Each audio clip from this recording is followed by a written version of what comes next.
설 연휴를 하루 앞두고 귀성 행렬이 시작돼 주요 역과 터미널이 붐비고 있습니다. 코로나19 확산 이후 3년 만에 처음으로 거리두기 없는 설 연휴인 만큼 하루 이동량이 지난해보다 20% 이상 늘어날 것으로 예상되고 있습니다. 이번 설 연휴에는 올겨울 들어 가장 강력한 한파가 찾아오고 설 당일에는 전국에 눈이나 비가 내리겠습니다. 연휴 마지막 날은 서울 아침 기온이 영하 17도까지 내려가고 호남과 제주에는 폭설이 쏟아지겠습니다. 정부가 30일부터 실내 마스크 착용 의무를 해제하기로 했습니다. 다만 병원 등 의료기관과 대중교통 안에서는 마스크 착용 의무가 유지됩니다. 환자집 밀집 지역인 서울 구룡마을에서 큰 불이 나 주택 60여 채가 모두 불에 탔습니다. 신속한 대피로 인명피해는 없었지만 설 연휴를 앞두고 주민 수십 명이 삶의 터전을 잃었습니다. 김성태 전 쌍방울 그룹 회장이 비자금 조성과 대북 송금 등의 혐의로 오늘 새벽 구속됐습니다. 검찰은 김 전 회장 구속영장에는 포함하지 않았던 이재명 민주당 대표 변호사비 대납 의혹에 대해서도 본격적인 수사에 착수할 전망입니다. 오세훈 서울시장과의 단독 면담이 무산된 전국장애인차별철폐연대가 2주 만에 출근길 지하철 탑승 시위를 재개했습니다. 전 장현은 오이도역과 서울역 등에서 시위를 이어갔고 이를 저지하는 서울교통공사와 대치하는 일도 벌어졌습니다. 뉴스큐 잠시 후 돌아오겠습니다. 여러분 안녕하십니까? 가장 빠른 종합뉴스 뉴스큐 시작합니다. 끝이 보이지 않던 코로나 시대, 오늘로 3년이 됐고 또 위드 코로나의 핵심이라고 할 수 있는 실내 마스크도 곧 벗을 예정입니다. 코로나 시대의 3년을 돌아보고 우린 과연 마스크에서 진정으로 자유로워지는 건지 고민해 보겠습니다. 부동산 경기 침체 속에 둔촌 주공 재건축 아파트의 계약률이 초미의 관심사입니다. 선방했다, 흥행참패라는 의견이 분분한데요. 고금리 등으로 둔촌 주공이 맥을 못 추면서 분양 예정 단지들의 셈법도 복잡해지고 있습니다. 네, 사회적 거리두기가 없는 첫 설, 오늘 뉴스큐는 귀성길 풍경부터 살펴보겠습니다. 네, 연휴가 시작되려면 아직 하루가 남아있지만 귀성 행렬은 벌써 한창인데요. 서울역과 경부고속도로에 YTN 취재 기자들이 나가 있습니다. 먼저 이준엽 기자, 지금 서울역이죠? 네, 지금 서울역에 나와 있습니다. 네, 귀성객 모습이 분주해 보이고, 자, 이성우 기자는 어디입니까? 네, 경부고속도로 주감휴게소에 나와 있습니다. 네, 먼저 이준엽 기자, 서울역 귀성길 풍경부터 전해주시죠. 네, 제 뒤로 북적이는 모습이 보이시겠지만 저녁 시간이 가까워질수록 정말로 귀성객들이 많아지고 있습니다. 바리바리 가방을 챙겨서 양손 가득 짐을 들고 내려가는 가족들을 보니 정말로 명절 분위기가 물씬 납니다. 4살 딸과 1년 반 만에 부산에 고향에 간다는 시민 이야기를 직접 들어보시겠습니다. 이제 내려가서 이게 지금 애기 할아버지 할머니 자주 못 봤거든요. 이번에 가가지고 진짜 즐거운 시간 많이 보내고 또 뭐 한 해 또 가족들 다 건강하게 이렇게 잘 지냈으면 좋겠습니다. 사회적 거리두기가 해제되고 처음 맞는 설 연휴입니다. 명절로 따지면 지난해 추석 다음으로 두 번째입니다. 게다가 지난해 설과 비교했을 때 연휴도 하루 짧아서 정부는 하루 평균 이동량이 22.7% 늘어날 것으로 내다보고 있습니다. 설 연휴 매일 530만 명 정도가 이동할 것으로 예측됩니다. 코레일도 특별수송 기간에 돌입했습니다. 평상시보다 하루 평균 2만 4천석씩 늘려서 33만 9천석을 운행하고 있습니다. 열차도 평소에 103.8% 수준으로 하루 평균 709회씩 운행합니다. 하행선 예매율은 오늘 낮 12시 기준 90%를 넘겼습니다. 경부선이 97.2%, 호남선이 94.4%, 전라선이 96%입니다. 아직 열차 안에서는 방역수칙을 지켜야 하는데요. 음식은 먹을 수 있지만 먹고 나서 바로 마스크를 써야 하고요. 긴 대화나 전화통화는 객실 밖 통로에서 해야 합니다. 바리바리 챙겨서 고향 가는 귀성객들. 자, 그리고 고속버스 이용객도 많을 것 같거든요. 네, 그렇습니다. 고속버스도 추가 차량이 배치가 됐습니다. 추가로 동원된 좌석이 14만 석 정도인데요. 오늘 하행선 예매율은 오후 3시 기준으로 90% 안팎을 유지하고 있습니다. 부산행이 95.5%, 광주가 94%, 강릉이 78.6%, 대전이 89.5%입니다. 상행선은 평균 40%대를 기록하고 있습니다. 특히 이번 연휴엔 전체 이동 인구의 90% 이상이 승용차를 이용할 전망입니다. 하루 평균 차량 519만 대가 이동할 거로 예상되는데요. 오늘에서 내일로 넘어가는 자정부터 24일 자정까지는 고속도로 통행료가 면제되고요. 한국도로공사도 고속도로 휴게소와 졸음쉼터 내 임시 화장실을 703칸 추가로 확보하고 지원 인력을 2,100여 명 더 배치해 늘어난 통행량에 대비하고 있습니다. 또 이번 연휴에도 경부선 안성휴게소와 중부선 이천휴게소 등 주요 6개 휴게소에서는 임시 선별검사소가 운영되는데요. 코로나19 확산세가 잦아들고 있긴 하지만 여전히 하루 신규 확진이 2만여 명씩 나오고 있습니다.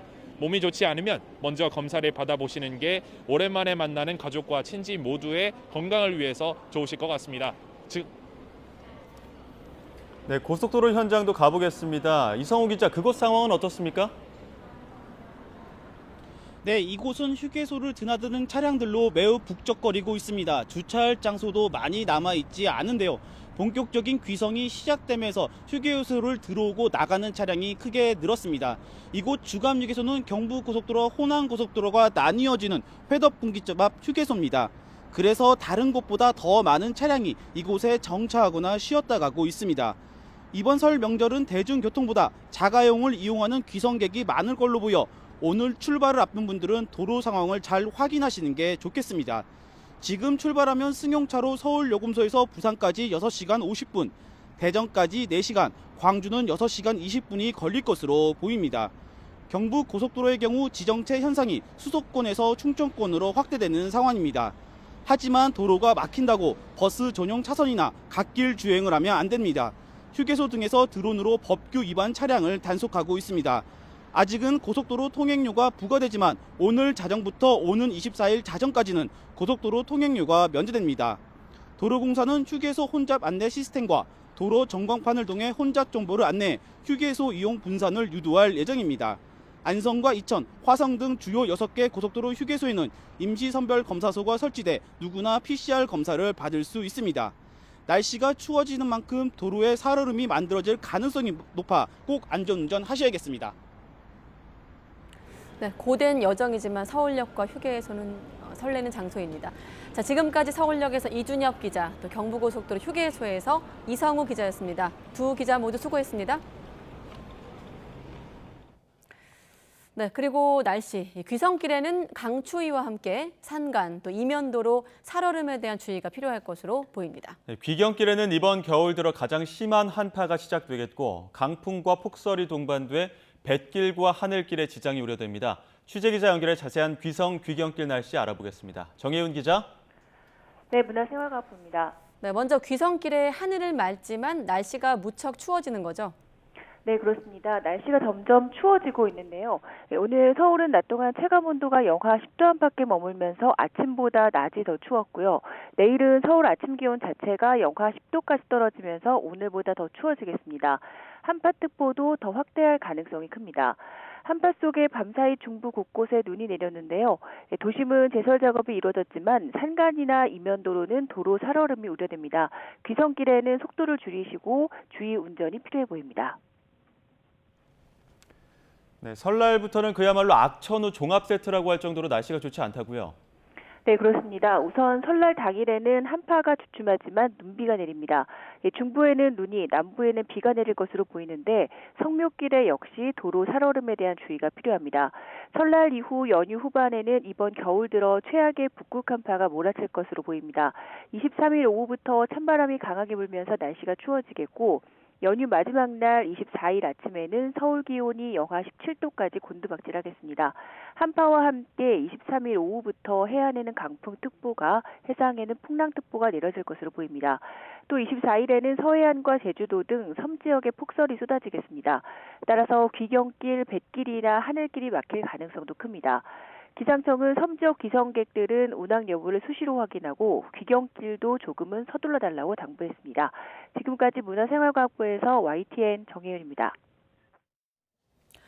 네, 정혜윤 기자가 악천후 종합 세트라고 할 만큼 이번 설에는 강추위에다가 일부 지역엔 폭설까지 예고돼 있어 준비를 단단히 해야 되겠습니다. 귀성길 고속도로 정체가 심해지고 있다고 하는데요. 한국도로공사 연결해 보겠습니다. 이지혜 캐스터 현재 상황 전해주시죠. 네, 귀성 정체가 점점 심해집니다. 교통정보 잘 확인하셔야겠는데요. 이번 설에는 버스 전용 차로제가 확대 시행된다는 점, 이 역시 참고하시면 좋겠습니다. 오늘부터 다가오는 화요일까지고 시간대는 아침 7시부터 다음날 새벽 1시까지니까 이 점 확인하시기 바랍니다. 남편 전 시간대보다 정체가 더 길어졌습니다. 충청권 내에서 특히 지나기 어려운데 경부선 부산 쪽으로는 90여 킬로미터 구간, 서해안선 목포 쪽으로는 50여 킬로미터 구간 길게 막히는 상황입니다. 경부선 부산 쪽으로는 오산 부근 꽉 막혀 있습니다. 동탄부터 남사까지 경기권에서 가장 지나기 어려운데 본격적인 정체는 안성부터 시작됩니다. 청주까지는 60여 킬로미터 구간 아주 심하게 막히고 이 시각 서울요금소부터 청주까지 3시간 10분 이상 잡아주셔야겠습니다. 중부선 남이 쪽으로는 호법 부근 주춤했다가 더 긴 정체가 진천이나 오창 휴게소 부근에서 이어지고요. 논산 천안선 논산 쪽으로는 천안 분기점부터 막히기 시작해 정안 진입하기가 가장 답답합니다. 중부내륙선 창원 쪽으로는 이미 전 시간대 여주 부근 정체 길어졌습니다. 감곡까지 막히는데 이제는 경부권 내에서도 차가 많아집니다. 문경세대터널과 문경 휴게소 사이 혼잡하고요. 당진대전선 대전 쪽으로는 마곡사 진입 앞두고 속도를 많이 줄이고 있습니다. 전좌석 안전띠 착용 잘해주시고요. 지금까지 고속도로 교통방송이었습니다. 네, 이번엔 제주 공항을 연결해 볼 텐데 연휴 기간 제주에 18만여 명이 방문할 전망입니다. 연휴 전날인 오늘도 제주를 찾는 관광객과 기성객들로 벌써 공항이 붐비고 있다고 합니다. 취재기자 연결합니다. 고재형 기자. 네, 제주공항에 나와 있습니다. 네, 고재형 기자 뒤로 국내선 도착이란 말이 보이네요. 어떻습니까? 연휴 분위기가 느껴지고 있습니까? 네, 그렇습니다. 사실상 연휴가 시작됐다고 볼 수가 있는데요. 내일부터 연휴가 시작됐는데 제주공항은 이미 귀성객과 관광객들로 붐비고 있습니다. 짐을 찾은 사람들이 이곳 공항 대기실로 우르르 빠져나오는 모습을 볼 수가 있는데요. 제주에서 설 연휴를 보내려는 가족 단위 관광객이 눈에 띄고요. 모처럼 명절을 맞아 선물 꾸러미를 들고 고향을 찾은 귀성객도 쉽게 찾아볼 수 있습니다. 코로나19가 심각했던 지난해 설보다 방문객들 표정은 매우 밝습니다. 내일부터 다음 주 화요일까지 나흘간의 설 연휴가 이어지는데요. 올해는 관광객과 귀성객 등 18만 8천여 명이 제주를 찾을 전망입니다. 20만여 명이 찾았던 지난해 설보다 77% 정도 줄 것으로 예상됩니다. 설 연휴 기간이 지난해보다 하루가 짧고 무엇보다 해외 관광 재개로 제주 방문객 수가 준 것으로 보입니다. 관광객이 줄다 보니 설 연휴 동안 호텔과 펜션 등 숙박시설 예약률이 50%대에 그치고 있고 렌터카 예약률도 68%에 불과합니다. 연휴 동안 제주를 찾는 분들은 날씨도 자주 확인하셔야겠는데요. 연휴 후반인 다음 주 월요일과 화요일에는 제주에도 산과 강추위 예보가 되어 있어서 이 점 참고하시길 바라겠습니다. 지금까지 제주공항에서 YTN 고재영입니다. 네, 제주 숙박 예약률이 떨어질 만큼 이 거리 두기 없는 첫 설 명절을 앞두고 오랜만에 해외여행 떠나볼까 하고 준비한 분들 이전보다 많아졌습니다. 일부이긴 하지만 긴급 여권용 종이가 동날 정도로 여권 발급 신청이 급증했고 해외여행 예약도 껑충 뛰었다고 합니다. 우철희 기자의 보도입니다. 서울의 한 구청입니다. 해외여행을 위한 여권을 신청하고 또 찾아가려는 사람들로 북적입니다. 실제 코로나19 이후 거리두기 없는 첫 설 연휴를 앞두고 여권 신청도 급증했습니다. 가까운 일본의 무비자 입국 재개도 한몫했습니다.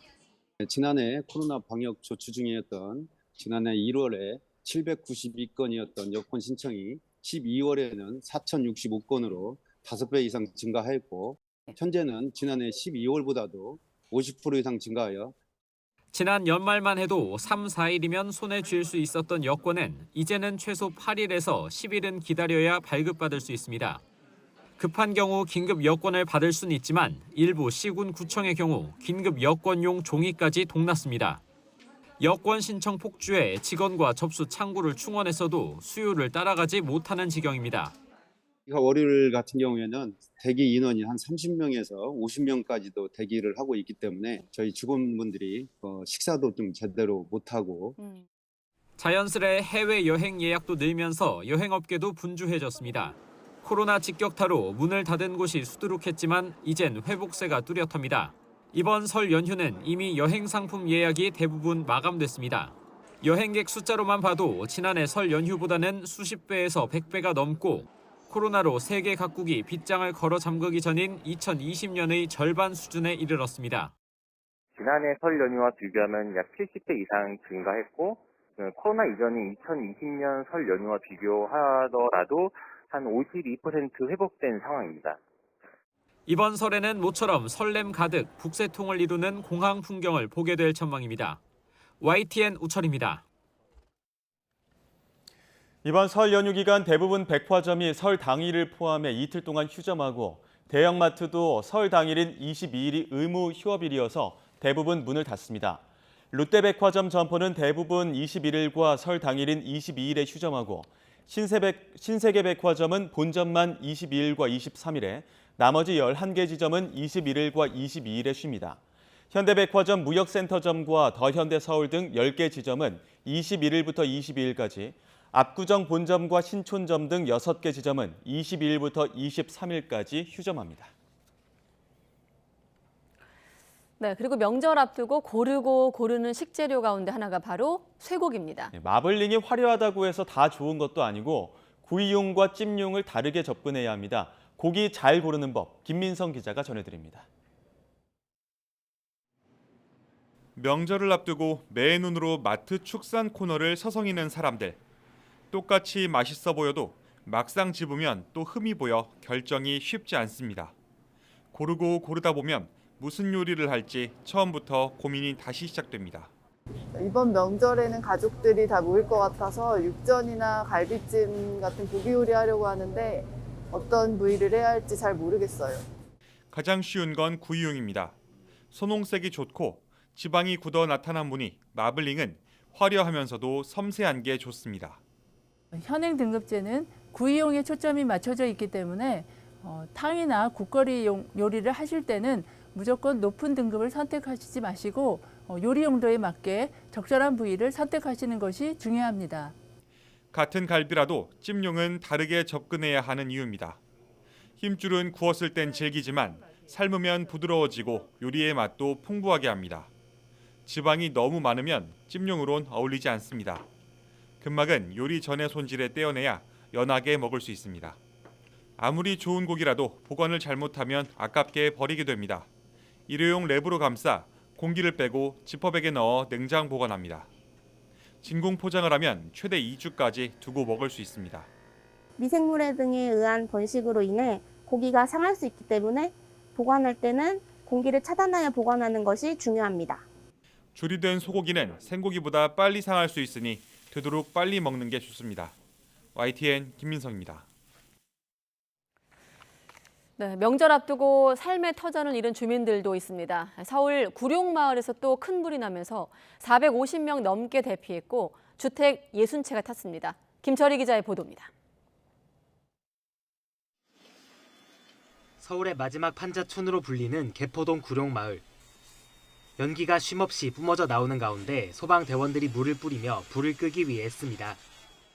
새벽에 난 불로 마을 곳곳이 쑥대밭이 됐습니다. 집이 있던 자리에는 이렇게 잔해만 남아 형체도 알아볼 수 없게 변했습니다.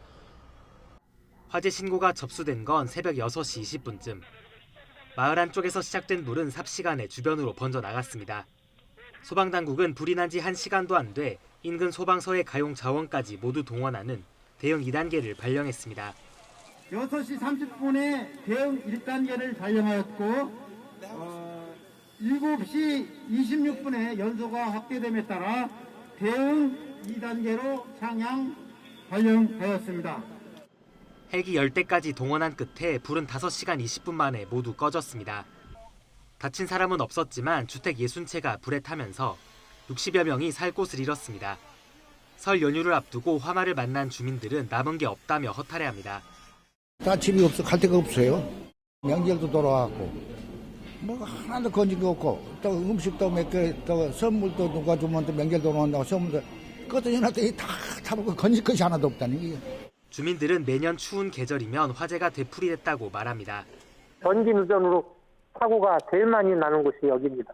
평소에도 걱정이 돼서 불조심하라고 매일 강조하는데 그런데도 뭐 어떻게 뭐 집집마다 일일이 확인할 수는 없고 집들이 다닥다닥 붙어 있는 데다 비닐처럼 불에 잘 타는 물질이 곳곳에 있어 불이 나면 피해가 커질 수밖에 없는 상황. 소방당국과 경찰은 현장 감식을 벌여 정확한 화재 원인을 조사할 예정입니다. YTN 김철입니다. 네, 여야 지도부도 서울 개포동 구룡마을을 찾아 이재민을 위로하고 대책 마련을 약속했습니다. 또 설 연휴 앞두고 국민의힘 차기 당권 주자들은 표심 경쟁이 한창인데 안철수 의원이 김기현 의원을 겨냥해서 공천 공포 분위기를 만들고 있다고 지적하면서 충돌이 빚어지기도 했습니다. 국회로 가보겠습니다. 손효정 기자. 네, 국회입니다. 네, 여야 지도부가 모두 이 불이 난 구룡마을을 방문했다고요? 네, 구룡마을에서 큰 불이 나자 정진석 비상대책위원장을 비롯한 국민의힘 지도부는 화재 현장을 방문했습니다. 애초 서울역에서 예정했던 귀성 인사는 취소한 뒤 구룡마을을 찾아가 이재민을 위로하며 지원도 약속했습니다. 또 설 명절을 눈앞에 두고 이렇게 큰 화재를 당해서 너무 상심이 클 것 같은데 최선을 다해서 촘촘한 대책을 세워가지고 극복해낼 수 있도록 그렇게 노력하도록 하겠습니다.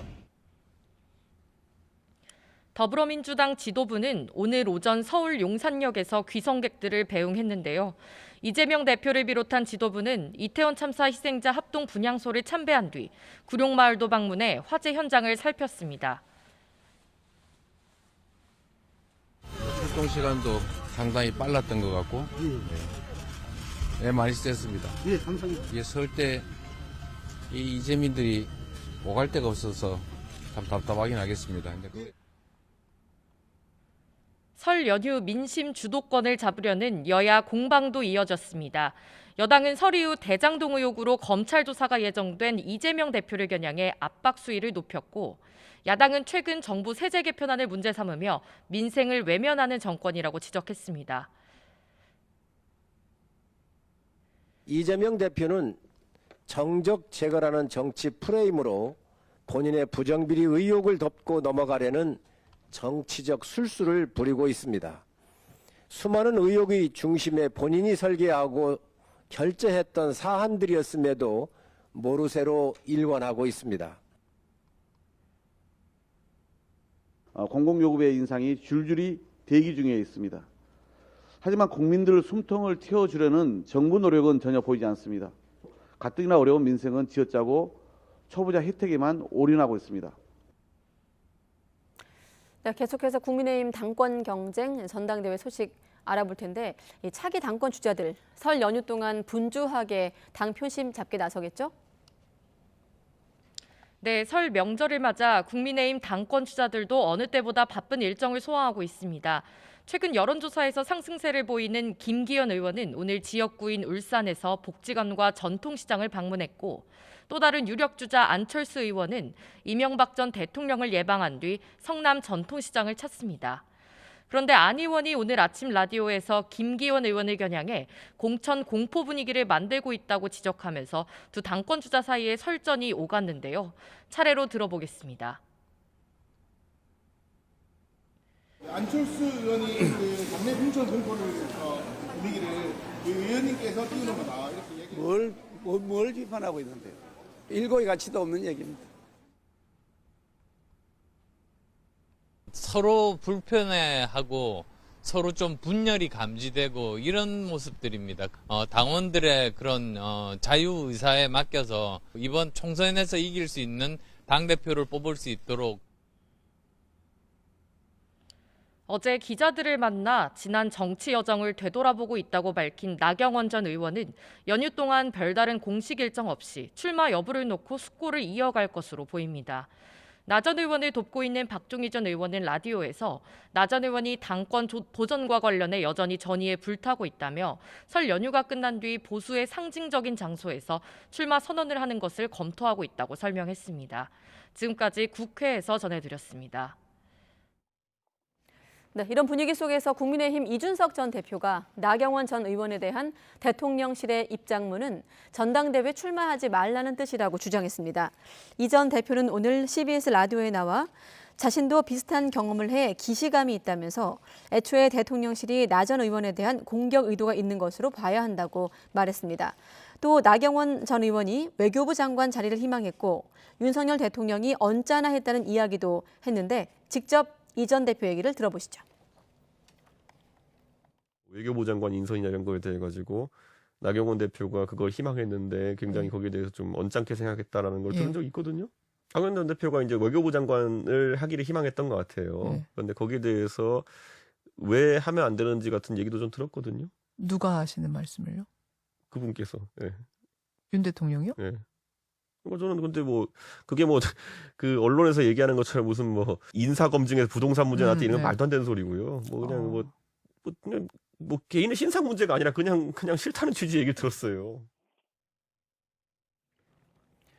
이태원 참사 당일 닥터카 탑승 논란을 빚어 고발당한 더불어민주당 신현영 의원이 오늘 경찰에 출석했습니다. 서울경찰청 반부패 공공범죄수사대는 오늘 오후 업무 방해 등 혐의로 고발된 신 의원을 불러 조사하고 있습니다. 신 의원은 경찰에 출석하며 취재진에게 국정조사 기간에 하지 못한 말씀을 오늘부터 소상히 드리겠다고 말했습니다. 쌍방울그룹 김성태 전 회장이 구속되면서 검찰은 민주당 이재명 대표의 변호사비 대납 의혹과 관련해서도 본격 조사에 착수했습니다. 하지만 전환사채 20억 원어치가 이 대표의 변호사에게 흘러갔다는 확실한 증거는 없어 자금 종착지를 규명하는 데 주력하고 있습니다. 취재기자 연결해 자세한 내용 알아보겠습니다. 송재인 기자. 네, 사회부입니다. 네, 김성태 전 회장 구속영장에는 변호사비 대납 의혹 관련 내용은 없었죠? 네, 혐의로 따져보면 그렇습니다. 검찰은 김 전 회장 구속영장에 비자금 조성 의혹과 관련한 횡령, 배임 혐의, 또 대북 송금 의혹과 관련한 혐의만 적시했습니다.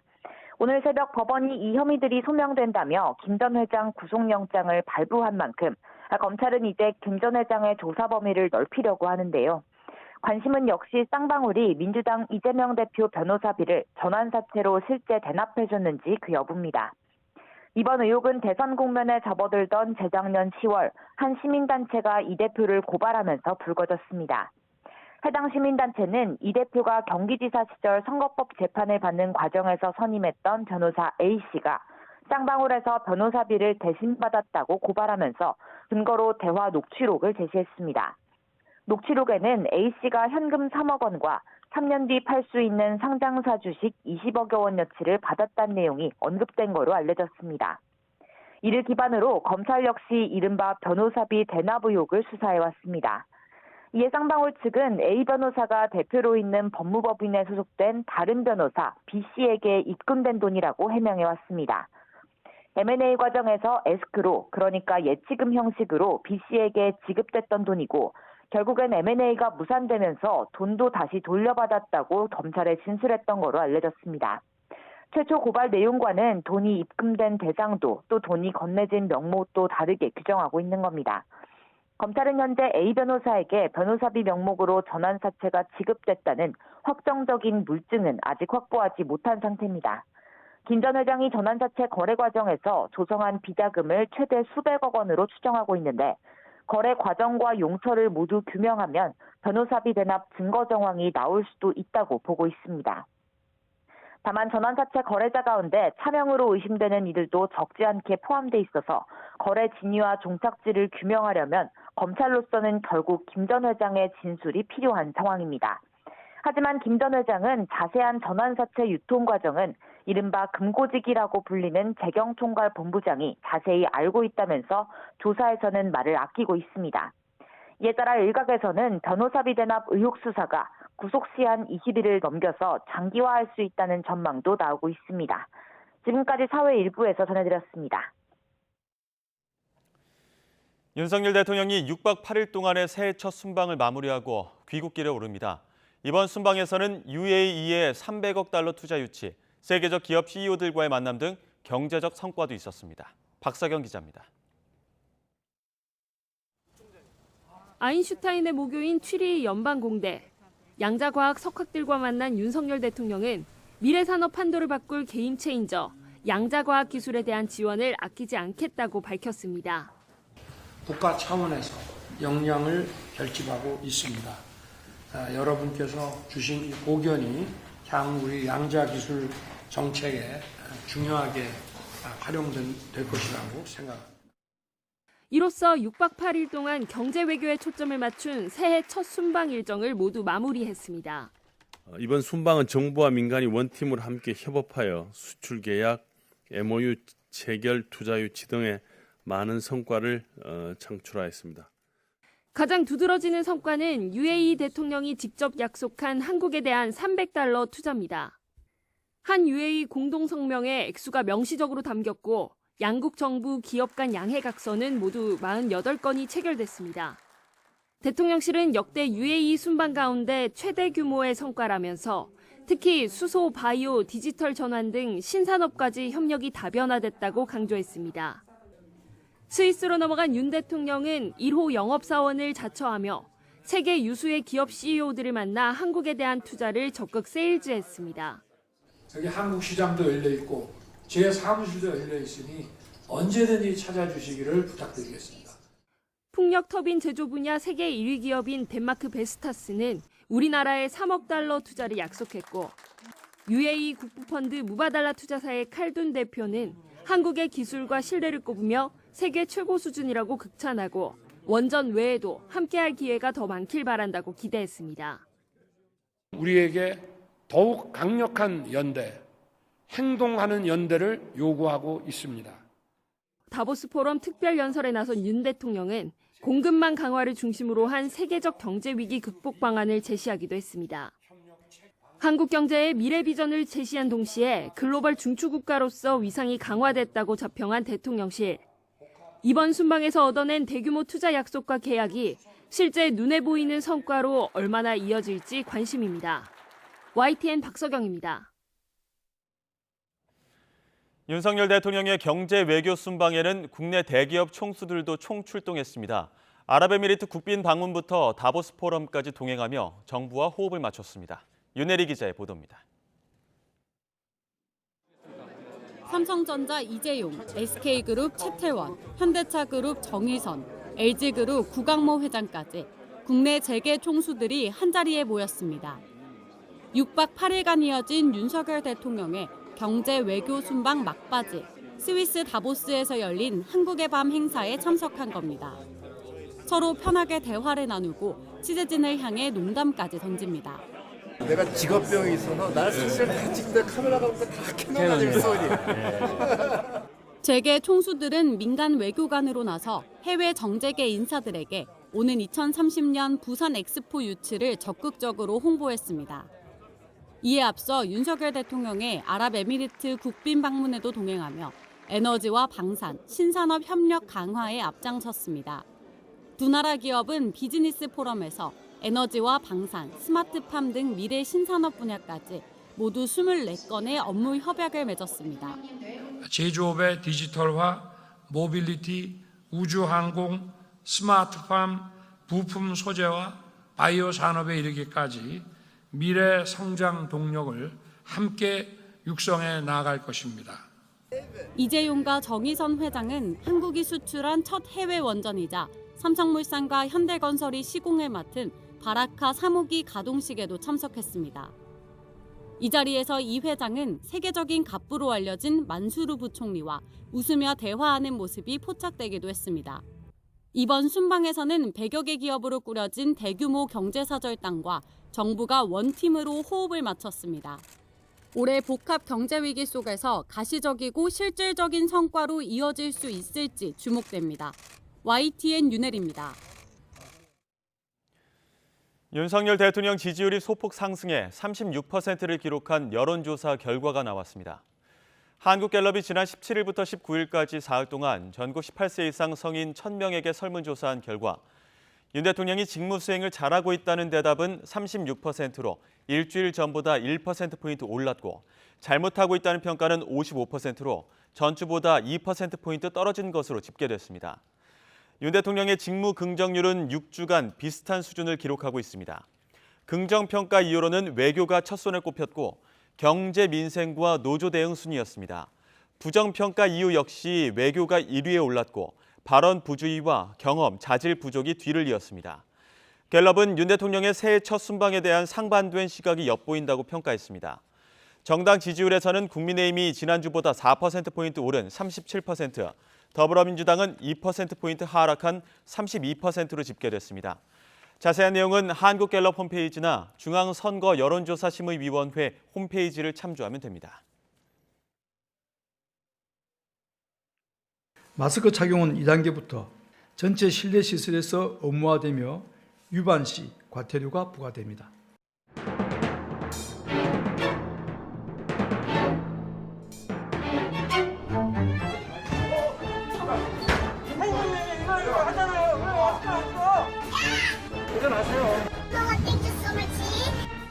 네, 마스크 쓸게요. 마스크 쓰라는 소리를 안 해. 자취를 감춰버린 모두 마스크 품절 안내문이 붙었습니다.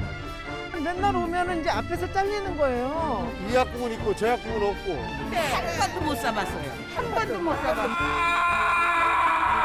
마스크 공급을 늘리기 위한 최대한의 노력을 익명의 독지가가 마스크 1000장을 들고 왔습니다. 영화관에서 팝콘 먹는다는 것. 시식 행사가 부활했습니다. 제가 한번 먹어보겠습니다.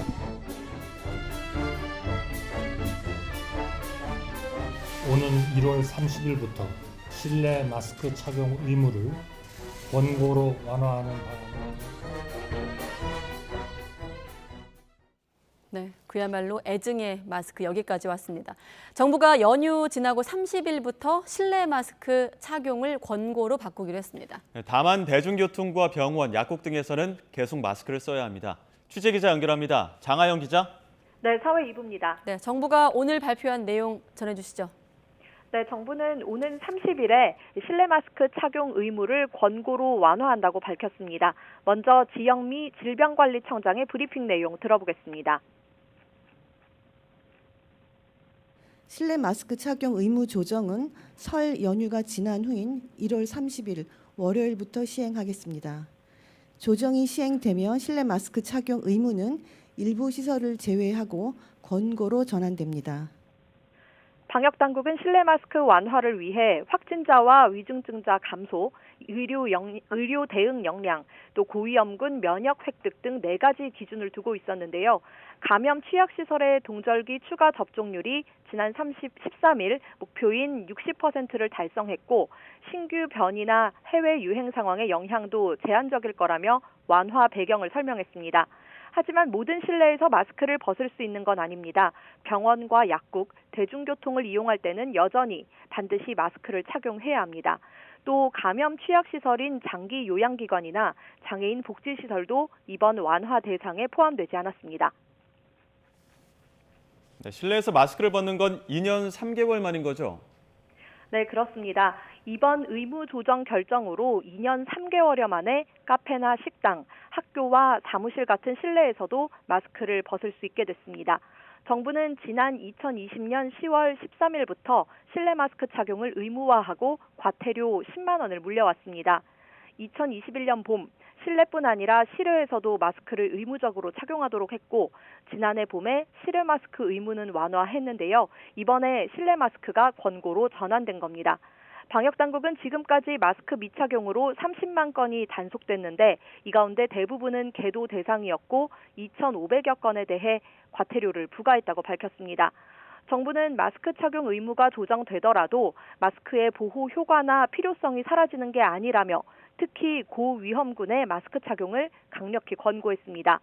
또 마스크를 벗으면서 백신 접종의 중요성이 더 커졌다며 개량 백신 접종을 독려했습니다. 병원이나 대중교통시설에서도 마스크를 벗을 수 있으려면 코로나19의 법정 감염병 등급이 현재 2급에서 4급으로 하향 조정해야 한다고 설명했습니다. 오늘 발생 현황 살피면 안정적인 감소세입니다. 오늘 0시 기준 코로나19 신규 환자는 27,408명으로 집계됐는데 금요일 발표 기준으로 13주 만에 최소 수치입니다. 일주일 전보다 12,000여 명, 2주 전보다 29,000여 명씩 줄었습니다. 위중증 환자는 453명으로 사흘 연속 400명대를 나타냈고 사망자는 30명입니다. 지금까지 사회 2부에서 YTN 장하영입니다.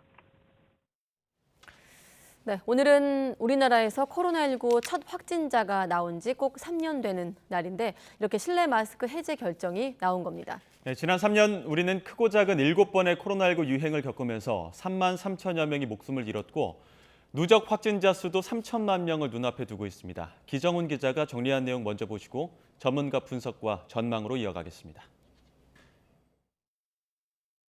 질병관리본부는 환자의 검체를 채취하여 신종 코로나 바이러스 감염증 검사를 시행하여 오늘 아침 8시에 확진 환자로 확정을 하였습니다. 3년 전 중국 우한에서 들어온 30대 중국인 여성이 우리나라 첫 코로나19 확진자로 판정됐습니다. 열흘 뒤 국내에서 감염된 첫 확진자가 나왔고 한 달 뒤에는 코로나19로 숨진 첫 사망자가 발생했습니다. 오늘 0시 기준 누적 확진자는 2,995만 5,366명, 3천만 명이 코앞입니다. 지난해 2월 6일 100만 명을 넘은 지 45일 만에 1,000만 명을 넘겼고 5달 후엔 2천만 명도 넘겼습니다. 여기에 최근 항체 양성률 조사 결과 국민 70%가 자연 감염 항체를 갖고 있어 실제 누적 감염자는 숨은 감염자 포함해서 3,600만 명에 이르는 것으로 추정됩니다. 2번 이상 걸린 사람도 121만여 명으로 전체 누적 감염자의 4%를 넘었습니다. 코로나19로 숨진 사람은 누적 33,134명, 치명률은 0.11%입니다. 사망자 19 이상이 60대 이상의 고령층이지만 20대 이하의 젊은 희생자도 100명이 넘습니다. 우리나라는 누적 확진자 수는 중국을 제외하고 세계에서 7번째로 많고 누적 사망자 수는 34번째입니다. 3년 동안 7번의 큰 유행이 지나갔는데 피해가 가장 컸던 것은 오미크론 변이의 첫 유행인 지난해 봄 5차 유행입니다. 하루 확진자가 62만 명을 넘기도 했고 하루 만에 469명이 숨지기도 했습니다. 백신 접종은 첫 환자 발생 1년여 지난 2021년 2월 시작됐고 지금까지 5살 이상 국민의 88.7%가 1, 2차 기초접종을 마쳤습니다. 전례 없는 감염병 유행은 초유의 방역 조치도 불러왔습니다.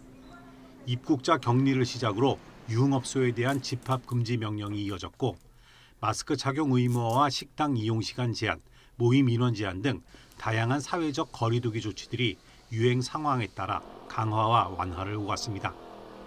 지난해 거리 두기의 전면 해제 이후 실내 마스크 의무까지 오는 30일 풀기로 하면서 코로나19는 이제 공존하며 살아야 할 과제로 바뀌어가고 있습니다. YTN 기정훈입니다.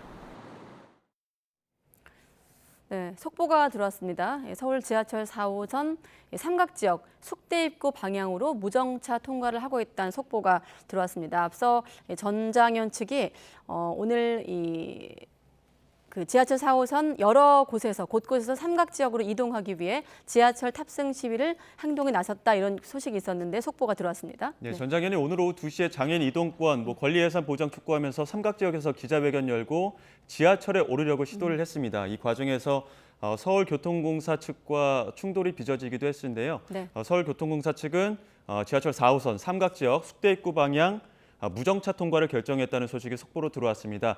삼각지역 이용하시는 분들은 이 점 참고하시면 좋을 것 같습니다. 네, 또 추가 속보 들려오면 다시 한번 알려드리기로 하고 다시 코로나19 얘기로 돌아오겠습니다. 계속해서 백순영 가톨릭대 의대 명예교수와 함께 지난 3년 돌아보고 또 실내 마스크 착용 의무 해제 결정까지 짚어보겠습니다. 네, 교수님 안녕하십니까? 안녕하세요. 네, 앞서 저희랑 그 지난 3년을 좀 돌아본 영상 구성도 함께 보셨고 참 여러 가지 일이 있었습니다. 뭐 거리 두기도 있었고 또 마스크 사려고 줄을 섰던 것도 여러 가지 뉴스가 있었는데 교수님도 지난 3년 동안 YTN에서 여러 자문해 주셨거든요. 좀 많은 생각 드실 것 같아요. 예, 지난 3년간 참 길었습니다. 네. 예, 통계상 수치로만 봐도 3천만 명 가까이 지금 감염이 되었고요. 네. 3만 3천 명이 사망해서 누적 치명률로는 0.11%입니다. 근데 이것이 다른 선진국들에 비해서 굉장히 선방했다는 이유가 예. 우리나라는 이미 고령화 사회에 들어가 있는데도 우리의 하여튼 우수한 의료 체제와 국민들의 철저한 이 방역 의식 덕분에 이런 성과가 이루어졌다고 볼 수 있겠습니다. 예, 설 연휴인 오는 30일부터 착용이 의무에서 권고로 바뀝니다. 여러 가지 그 조정 지표들이 있었는데 4가지 중에 일단 3가지는 충족을 했다고 하거든요. 어떤 조건들이 있었습니까? 예, 뭐 나머지 4번째도 반은 성공했다고 볼 수가 있는데요. 네.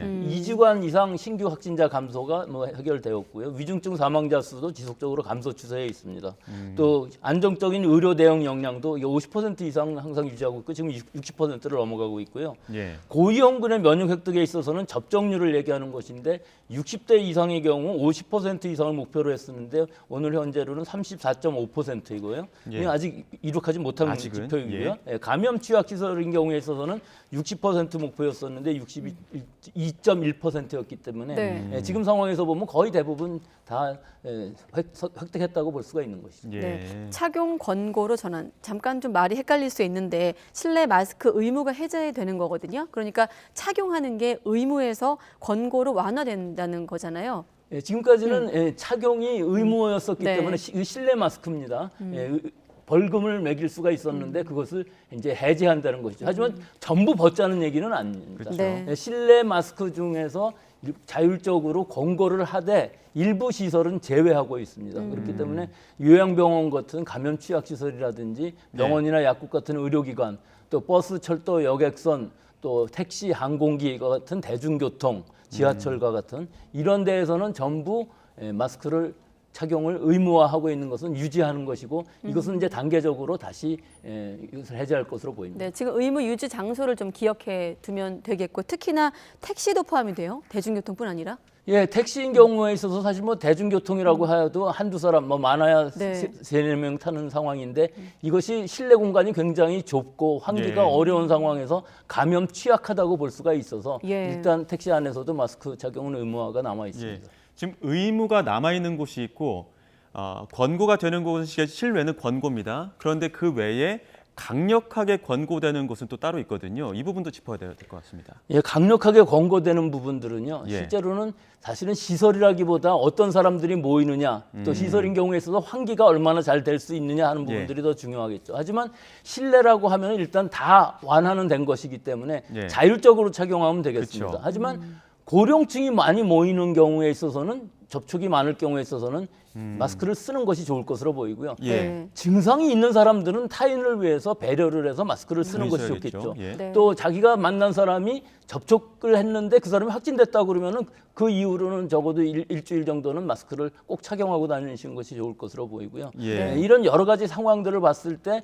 본인이 판단하기에 이 상황은 위험한 상황이라고 생각하면은 마스크를 착용하는 것이 좋겠습니다만은 여기서 중요한 부분들은 젊고 건강한 대부분의 사람들은 마스크를 자율적으로 착용할 때의 의미는 마스크를 벗어도 다른 사람들의 눈치를 안 봐도 된다는 것이 굉장히 큰 의미가 있겠죠. 네, 예. 다른 사람의 눈치를 보지 않아도 된다.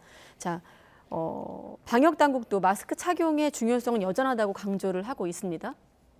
예, 그렇습니다. 마스크 착용이라고 하면 사실은 비말 감염에 의해서 감염되는 호흡기 질환 대부분을 막아줄 수 있기 때문에 네. 마스크 착용하는 효과는 분명히 있는 것이고요. 예, 다만 이 마스크 착용이라는 것에 의해서 100% 감염을 예방해 준다기보다는 일단은 감염 예방 효과가 상당히 가성비가 좋을 수 있다는 것이죠. 간단히 마스크만 쓰므로 해서도 비말 감염을 막을 수 있다고 생각을 할 수가 있는데 일반적으로 실내에서 마스크를 착용하는 것이 좋다고 생각하는 사람들, 특히 고령층, 고위험군을 많이 접촉하시는 분들은 실내 마스크를 꼭 착용하는 것을 권고드리고 싶습니다. 예. 네. 그 실내 마스크 권고가 30일입니다. 설 연휴가 지나고 나서인데 지금 이렇게 발표가 되고 나서 혹시나 설 연휴에 어르신들 모이는 데에서 조금 많이 마스크를 좀 벗고 있는다거나 실내에서 이럴 수 있는 경우들도 있거든요. 설 연휴가 어떻게 보면 다시 한번 폭증할 수 있는 어떤 계기가 되지는 않을까요? 글쎄요. 설 연휴 지금 우리 통계를 보면 2,648만 명이 이동을 한다고 하는데 예. 이분들이 대부분 고향에 가셨다가 다시 돌아오는 상황이기 때문에 뭐 중국 같은 경우에는 대도시에서 시골로 전파되는 이 유행의 효과가 있습니다만 지금 우리나라 경우는 사실 전국적으로 봤을 때 수도권에서 한 50%, 비수도권에서 50% 정도이기 때문에 그런 효과보다는 오히려 고향에서 자기 친척들 이외에 다른 지인들을 만나서 음주를 한다든지 해서 여러 가지 감염을 더 확산시키는 이런 것만 막아준다면은 설 연휴라고 해서 감염이 유행이 더 확산될라는 그런 것은 아마 아닐 것이라고 제한적이라고 볼 수가 있는데 실제로 유행이 지나고 나서 어떻게 될지는 아직 모르겠습니다만 작년 재작년 계속 명절 이후에 보더라도 그렇게 큰 유행의 확대는 없었다고 봅니다. 사실 코로나19 초기에만 해도 언제 마스크를 벗을까 막 고대하는 분위기였습니다만 최근에 좀 이렇게 얘기를 들어보면 오히려 아까 제가 뭐 애증이 마스크라고도 했습니다만 몸의 일부가 됐기 때문에 벗는 게 더 불편하다 뭐 이런 의견들도 있고요. 사실 방역 당국의 어떤 주문과는 달리 스스로 마스크를 착용하는 경우도 많은데 관련 여론조사도 있습니다. 실내 마스크 해제에 대해서 반대가 거의 60% 나온 의견이 있거든요. 시기상조다, 예방에 효과적이다. 이건 어떤 좀 해석이 가능할까요, 교수님? 물론 우리 국민들의 반 이상이 아마 실내 마스크 해제라는 것이 시기상조라고 생각할 수가 있습니다. 하지만 여기서 중요한 부분은 사실 지금 현실적으로 카페라든지 식당 같은 다중이용시설에서 대부분 마스크를 벗고서 행동을 하고 있고요. 오히려 도서관이나 뭐 영화관 같은 데서는 서로 이렇게 대화하지 않거든요. 여기 동행만 대화를 하는 상황이기 때문에 감염 위험성이 그다지 높지는 않다고 볼 수 있습니다. 실외 마스크에 있어서도 사실은 해제했을 때 아직도 실외에서 마스크 쓰고 다니는 사람들이 훨씬 더 많은데요. 지금 상황에서는 실내 마스크로 해제를 권고로 바꾼다 하여도 실제로 실내에서 마스크 쓰는 사람들은 훨씬 더 많을 것으로 보입니다. 다만 이 젊은 층이라든지 또는 감염 위험이 굉장히 낮은 환기가 잘 되는 시설 안에서는 마스크를 벗을 수 있다는 것이 이제 심리적으로나 경제적으로 많은 기대 효과를 가질 수는 있다고 생각합니다. 30일 이후에 또 어떤 추이를 보일지도 이 부분도 좀 궁금한 상황인데 이동량이 느는 설 연휴도 있고 또 실내 마스크 착용 의무 완화까지 겹치면 일시적으로는 좀 늘어나지는 않을까요? 글쎄요. 그 부분도 아직 확실치는 않습니다만 지금 감소 추세에 있기 때문에 이 감소 추세가 다시 증가 추세로 가기는 굉장히 어려울 것으로 보입니다. 안정적으로 감소 추세로 가고 있기 때문에 일부 증가가 된다 할지라도 상당히 제한적일 것이라고 보이고요. 결국은 이 연휴 기간을 지나면서 30일부터 마스크 의무를 권고로 바꾸게 되면은 그 이후에는 조금 더 늘어날 가능성은 없지 않아 있습니다만은 사실은 안정적으로 유지만 된다면은 이 지금의 유행 상황이라는 것은 우리나라가 뭐 전체적으로 봤을 때 크게 영향을 받을 만한 그런 상황은 아니라고 볼 수 있습니다. 네, 실제로 감염 재생산 지수 같은 경우도 2주 연속 1 미만을 기록하면서 지표로도 확인되고 있고 당국에서도 새 변이에 대한 어떤 큰 위협이 없다면 다시 의무화하지 않겠다는 입장을 밝히고 있는데 여기서 한 가지 우리 코로나19 상황에서 변수가 있다면 중국 아니겠습니까? 네, 중국 상황은 어떻게 보고 계십니까? 중국의 이번 주말부터 내일부터 시작을 하는 춘제 기간 동안에 21억 명이 국내 혹은 국외로 여행을 한다고 하는데요. 숫자가 어마어마하죠. 그런데 이 시기에 아마 중국에서는 대도시에서는 이미 정점을 지나서 뭐 거의 중국 인구가 14억인데 9억 명 정도가 감염되었다고 하는데 대부분 대도시거든요. 이것이 이제 중소도시나 지방으로 확산될 것으로는 보입니다. 하지만 이 확산은 상당히 제한적이라고 보이는데 이것은 중국의 경우에 있어서는 사실은 중소도시나 지방인 경우 의료시설이 굉장히 취약하기 때문에 사망자 수나 중환자 수는 늘어날 수는 있겠습니다만 사실은 해외여행은 자유화는 되었지만 우리 국내에 지금 입국하는 해외 확진자의 수는 100명 전후고 그중에 중국이 60%를 차지한다고 해도 뭐 50-60명 정도이기 때문에 전체적인 숫자 자체가 절대적으로 적어서 우리 유행에 큰 영향을 미치지는 못하고요. 또 이 변이주 분석 결과를 보면은 뭐 새로운 변이주가 따로 있는 것이 아니라 BA5.2라든지 BF7, BA7도 BA5.2, 1.7이라는 그 바이러스이기 때문에 같은 바이러스여서 예를 들어서 XBB 1.5처럼 미국에서 그렇게 유행을 확산시키고 있는 그런 바이러스는 아주 제한적으로 중국에서 발견은 된다고 하지만 아직 우리나라에 유입된 적은 없고 그 해외에서 나온 적은 없기 때문에 새로운 변이주의 그 위험성도 상당히 제한적이라고 볼 수 있습니다. 앞서 의무에서 권고로 바뀌는 과정에서 여러 기준들이 있었고 그 부분들이 충족이 됐기 때문에 지금 완화 쪽으로 가는 분위기인데 그 부분에서 한 가지 안 된 부분이 이제 백신 접종 부분입니다. 지금 정부에서도 이미 이제 실내 마스크도 이제 권고로 바뀐 상황에서 백신 접종을 강력하게 권고하고 있는 상황인데 이 부분은 어떻게 보십니까? 이 부분은 맞습니다. 고령층이나 대부분의 미접종자들 같은 경우는 감염 위험성이 훨씬 더 높아질 수밖에 없습니다.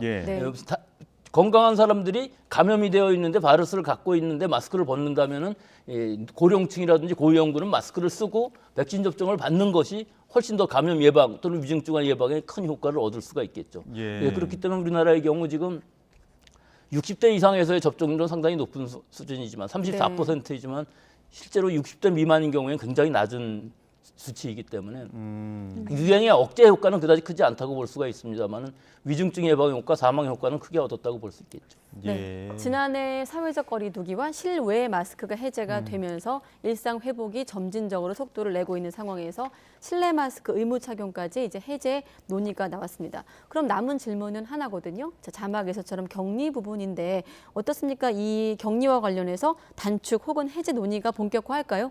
지금 상황에서는 아마 단축하거나 해제하기는 어려울 것으로 보이고 논의를 한다 하더라도 지금 WHO에서 지금 국제적 공중보건 비상사태를 선포하고 있는 상황에서 이것이 해제되지 않고 있는 상황이고 우리나라의 법정 감염병 등급도 지금 코로나 같은 경우는 2급으로 되어 있는 상황인데 이것이 독감과 같이 4급이 되어야만 사실은 해제가 될 수 있는데 사실은 이번 봄이 되면서부터 신규 확진자라든지 사망자 위중증 환자 수가 급격히 줄어들면서 안정화가 될 수 있다 그러면 이것들을 동시에 다 할 수도 있을 것으로 보여서 아마 그 멀지 않은 시기 안에 7일간의 자가격리 의무도 아마 없어질 것으로는 보이는데 지금도 현실적으로는 의무로 되어 있기는 하지만 사실은 단속을 하든가 하지는 않거든요. 그렇기 때문에 오히려 이 의무격리라는 것 때문에 공식적으로 휴가를 얻을 수 없는 자영업자라든지 중소기업의 회사원 같은 경우는 이 진단 자체를 좀 기피하는 이런 경향들이 있어서 숨은 감염자가 많이 나오는 상황이거든요. 하지만 뭐 그런 숨은 감염자까지 다 하더라도 지금의 위중증 환자 사망자 수를 보면은 전체 유행의 규모는 제한적이라고 볼 수가 있기 때문에 앞으로 조금 더 좋아질 것으로 볼 수 있습니다. 그러고 보니 2020년부터 2월부터 2021년 10월까지는 격리일이 무려 14일이었습니다. 14일이었던 것이 10일로 줄고 그다음에 다시 올해 작년 1월부터 일주일로 줄은 것인데 지금은 일주일도 길다고 생각하는 사람들이 많이 있겠죠. 지금 3년여 기간 동안 교수님도 보시면서 재확산의 위험도 있었고 또 우려되는 상황들도 여러 차례 겪지 않았습니까? 지금 이제 마스크도 권고로 바뀌는 상황에서 요것만큼은 꼭 좀 지켜줬으면 좋겠다 하는 어떤 당부의 말씀이 있다면 어떤 게 있을까요? 일단은 고위험군이죠. 제일 중요한 것이 60세 이상 또는 면역 약화 환자, 기저질환이 있는 분들은 빨리 진단을 받고 빨리 처방을 받아서 피해를 최소화하는 것이 굉장히 중요합니다. 아직도 먹는 치료제의 처방률이 30%에 이르고 있는데 이거 적어도 50%까지는 처방을 할 수가 있어야 되거든요. 제일 중요한 부분이 증상이 약하거나 뭐 없다고 그래서 처방을 안 받는 것이 아닙니다. 그 처방을 받음으로 해서 증상이 악화되는 것을 막는 약이기 때문에 지금 현재의 증상이 문제가 아니라 5일간 이 먹는 치료제를 처방받고 투약을 함으로 해서 증상이 악화되는 것을 막을 수 있는 것이기 때문에 가능한 한 많은 고위험군들이 처방을 받는 것이 훨씬 더 중요한 시기라고 하겠고요. 이제 더 중요한 것은 일반적으로 독감의 타미플루처럼 쓸 수 있는 범용 먹는 치료제가 좀 나왔으면 좋겠는데 아직까지는 나오고 있지는 않습니다만은 뭐 일본의 시오노기에서 만든 조코바 같은 경우는 우리나라에서 아직 승인을 하지 않고 있거든요. 그러니까 이런 범용 치료제 또 범용 백신이 빨리 나오기를 기대하겠습니다. 네, 사실 코로나 시대에서 우리가 얻은 교훈은 일희일비하지 말자도 있지 않겠습니까? 앞으로도 몇 년간 유행과 안정을 좀 반복할 거란 전망인데 지금 당국의 어떤 방향성에 대해서 끝으로 평가하신다면요? 방향성이라고 하면 이제 전부 해제하는 방향으로 가는 것이고 봄이 지나게 되면은 이 환자 수라든지 위중증자 사망자 수가 굉장히 안정적으로 유지될 수 있을 것으로 보입니다. 그래서 이제 그 이후에는 고위험군 이외에는 뭐 크게 확진자 수라든지 이런 데 신경 쓸 필요가 없는 풍토병화했다고 선언할 수 있는 가능성도 있을 수 있다고 봅니다. 네, 그러니까 지금까지 상황을 짧게 정리하면 실내 마스크는 의무에서 권고로 하지만 고위험군은 좀 썼으면 좋겠다는 것 그리고 7일 격리는 당분간 유지될 거란 얘기까지 정리해 보겠습니다. 네, 백순영 교수와 함께했습니다. 교수님 고맙습니다.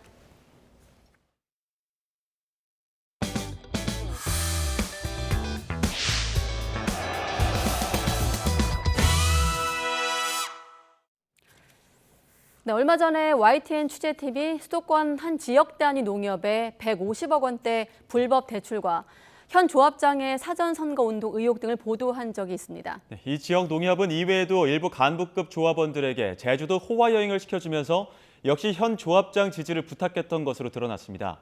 불법 대출로 조합 자산에 큰 손실이 났는데도 공짜 여행으로 예산을 펑펑 쓰면서 사전 선거 운동에 몰두했다는 의혹이 제기됩니다. 김학무 기자의 보도입니다. 브로커의 농간으로 진영불량자 등 200여 명에게 150억 원대 부실 대출을 해줬다가 수십억 원의 손실을 본 한 지역 농협. 방만한 운영은 여기서 그치지 않았습니다. 코로나19 상황이 여전했던 지난해 6월과 7월, 수차례에 걸쳐 지역 조직장 등에게 제주도 여행을 시켜줬습니다. 농업 탐방 교육이 명목이었지만 최고급 호텔에 묵으며 밤샘 음주가 일수였습니다.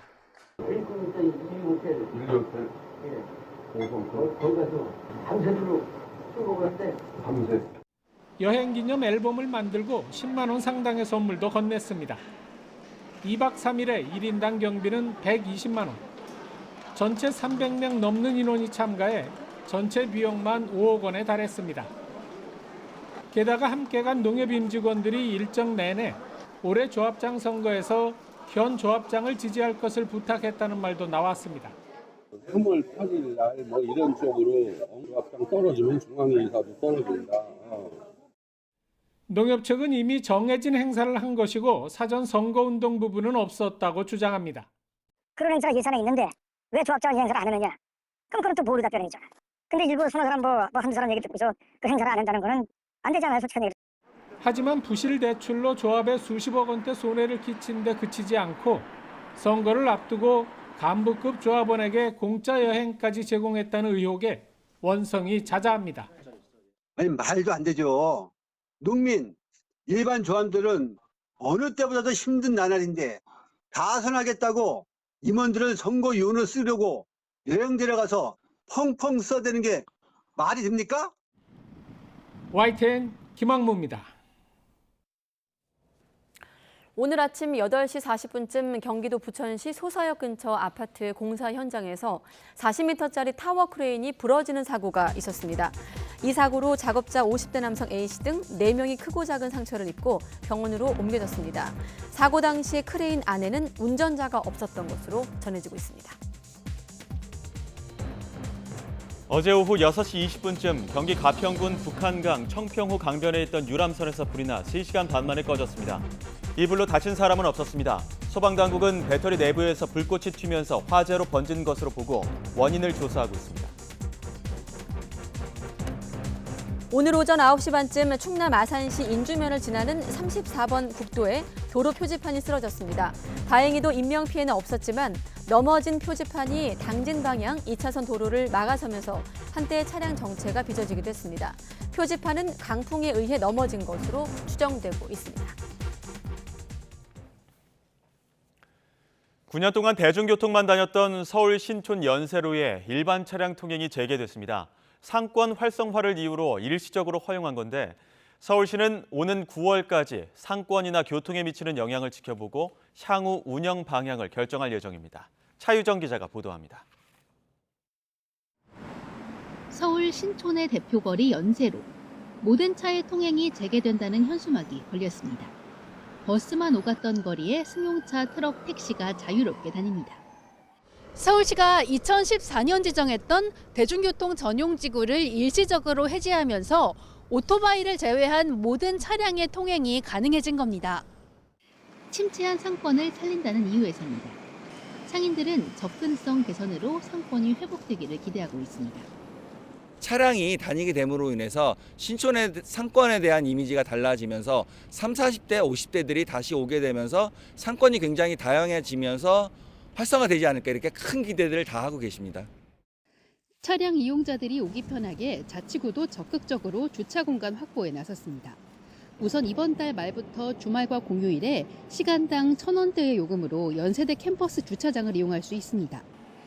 또 일대 지구 단위 계획도 재정비해 다양한 업종이 들어올 수 있게 할 계획입니다. 다만 보행 안전 문제와 거리 문화가 사라질 거란 우려는 여전합니다.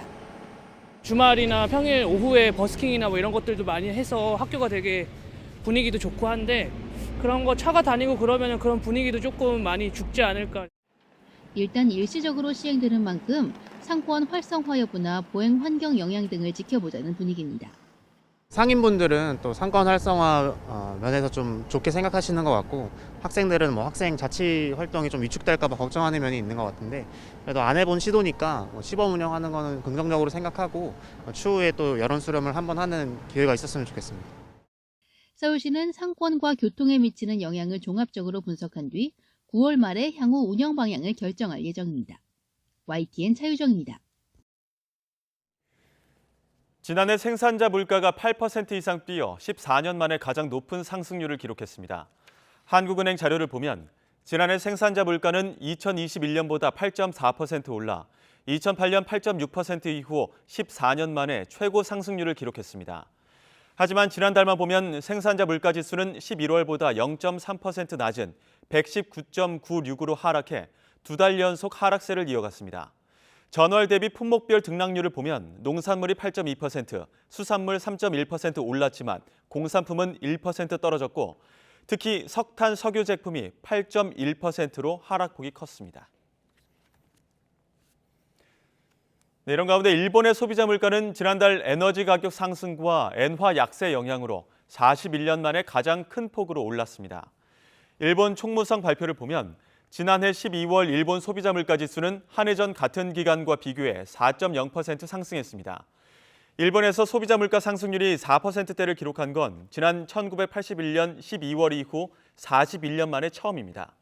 이와 함께 우크라이나 사태에 따른 에너지와 원자재 가격 급등 그리고 엔저 현상이 이어지면서 지난 한 해 동안 소비자 물가 상승률은 2.3%를 기록했습니다.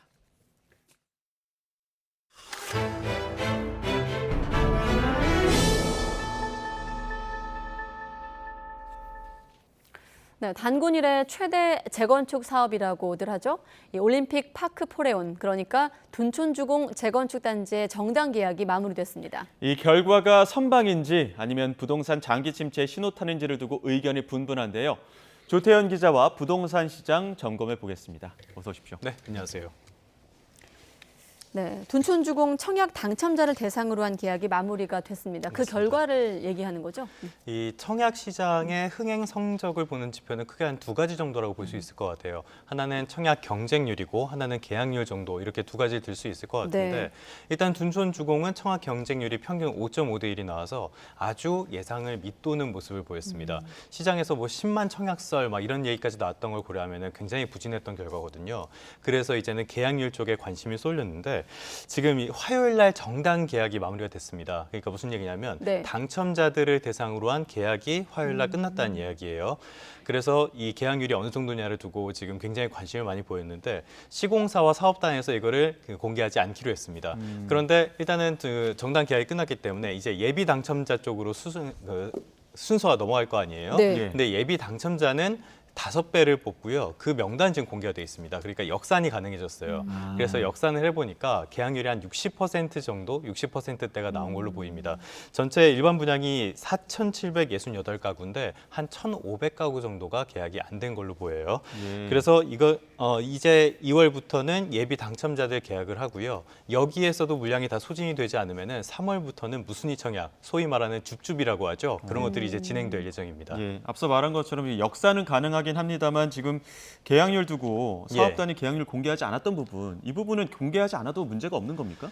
지금 좀 논란이 많죠. 사실 이게 시공사업단이나 재건축 조합에서 공개하지 않기로 하면서 뭐 깜깜이다, 정보가 너무 부족하다 이런 이야기들이 나오고 있는데 말씀하신 것처럼 이거 법적으로 강제할 방법은 없습니다. 지금 청약 경쟁률은 청약 홈을 통해서 모두 공개가 되는데요. 단지별 계약률은 공개가 되지 않습니다. 특히 비규제 지역이기 때문에 더더욱 공개되지 않고요. 이게 사인과 법인 간의 거래고 또 영업 비밀이라는 이유로 공개를 안 하는데요. 근데 이런 측면도 있습니다. 만약에 예전에 이런 기사 많이 보셨을 거예요. 뭐 일주일 만에 완판 이런 마케팅들. 만약에 계약이 잘 됐다면 공개를 하겠죠. 네. 이런 측면에서 봤을 때는 계약률이 그렇게 예상보다 좋지 않았다라는 걸 보여주는 반증일 수도 있습니다. 그런데 이게 좀 문제가 되는 게요. 부동산이라는 자산이 가진 특수성을 우리가 좀 봐야 될 것 같습니다. 부동산은 우리가 살아가는데 반드시 필요한 자산이에요. 예를 들어서 뭐 주식 같은 건 없어도 되지만 집이 없이 살 수는 없잖아요. 그래서 의식주라고 부르는 겁니다. 그런데 자산 가운데서 가격은 굉장히 비싼 자산입니다.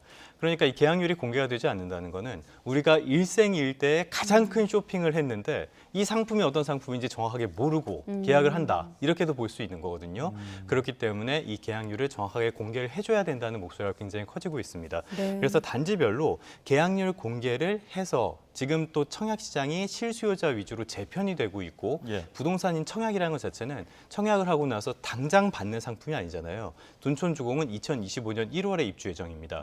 2년 뒤에 받는 상품이니까 그만큼 이 정보를 더 투명하게 공개를 해줘야 된다. 합리적인 결정을 할 수 있도록 하게 해줘야 된다는 목소리가 계속 커지고 있습니다. 네, 아무튼 60%대로 추정되는 계약률을 놓고 설왕설래가 이어지고 맞습니다. 있고 이 결과에 대해서 선방이라고 보는 측면은 이른바 둔촌주공 일병 구하기라는 어떤 정부 대책 덕을 봤다는 측면이 있는 거잖아요. 일산 대책이라고 하죠. 네. 그때 부동산 시장에 어떤 그 온기를 불어넣는 대책이 나왔습니다. 당시에 뭐 실거주 의무도 줄이고요. 그 다음에 중도금 대출도 풀어주고 지금 내용 나오고 있죠. 이런 것들이 결국에는 둔촌 주공을 염두에 둔 그런 대책들이 아니냐 이런 평가가 나왔는데요. 이 대책이 나오기 전까지는 계약률이 한 50% 아니면 그거보다도 더 밑돌 수 있다 이런 전망이 많았습니다.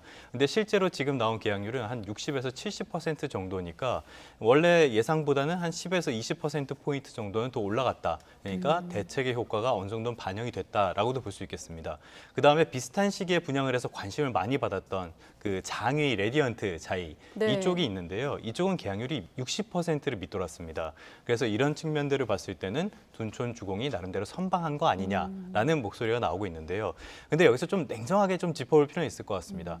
둔촌 주공이라는 거는 아까 앵커님이 소개를 해주셨지만 단군 일의 최대 재건축 사업이라고 이야기를 하고요. 대형 건설사들도 많이 참여를 했습니다. 그리고 사건, 사고 같은 것들도 있어가지고 많이 주목도 받았죠.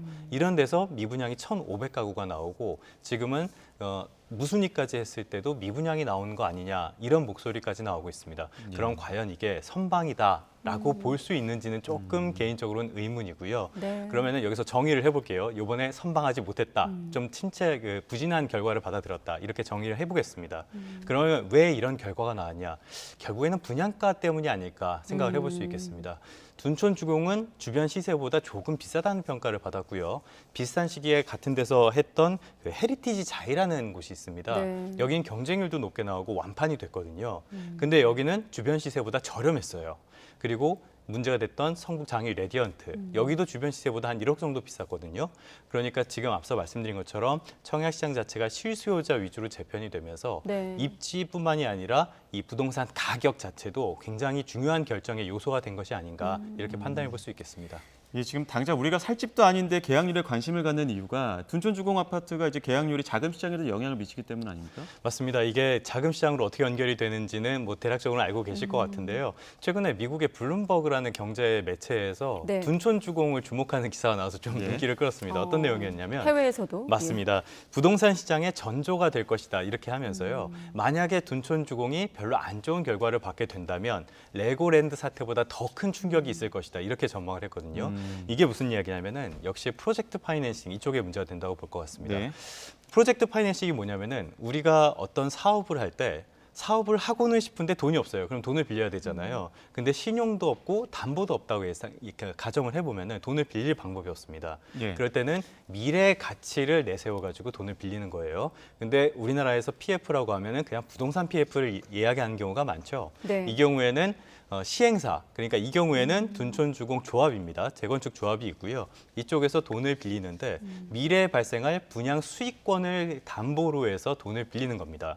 그런데 이런 시행사들은 대부분 규모가 작으니까 규모가 큰 시공사들, 그러니까 건설업체들이 보증을 해줍니다. 이런 구조가 되는데요. 지금 문제는 이게 부동산 시장이 좋을 때는 그 금리도 낮을 때는 돈을 많이 벌어들이는 수단이 되기도 하고요. 안정적으로 굴러갈 수 있습니다. 그런데 지금은 금리도 굉장히 높아졌고 부동산 시장도 침체했단 말이에요. 그래서 지금 이 부동산 PF에서 문제가 터지는 것이 아니냐 이런 우려들이 나오고 있는데요. 방금 보신 것처럼 이 PF 관련이 올해 1분기까지 한 30조 원 정도가 만기가 돌아온 게 있습니다. 이런 부분에서 문제가 터지면 금융위기가 될 수도 있겠죠. 그런데 둔촌주공이 왜 자꾸 주목을 받냐? 이렇게 우량 사업장에서도 100% 완판이 안 된다.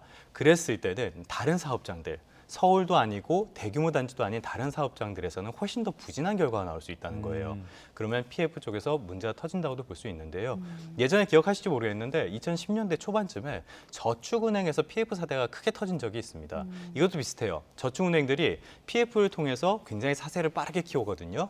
그런데 부동산 시장이 침체하니까 건설사들이 망하게 되고 이게 저축은행에 고스란히 부담으로 오는 이런 문제들이 있었습니다. 그래서 이제 지금 정부에서도 계속 PF 대책을 내놓고 나오고 있는데요. 우린 이제 저 같은 무주택자들은 집값이 더 떨어지면 좋겠다 이렇게 생각을 하기 쉽지만 뭐 그런 마음도 있습니다만 네. 이게 거기서만 끝나지 않고 금융시장에 엄청난 불안 요소가 될 수도 있다라는 점도 지금 좀 불안한 상황이다라고 보셔야 될 것 같습니다. 네, 이번 그 둔촌 주공 사태를 PF 부실화와 좀 연결해서 봤다면 이번엔 분양시장으로 좀 보겠습니다.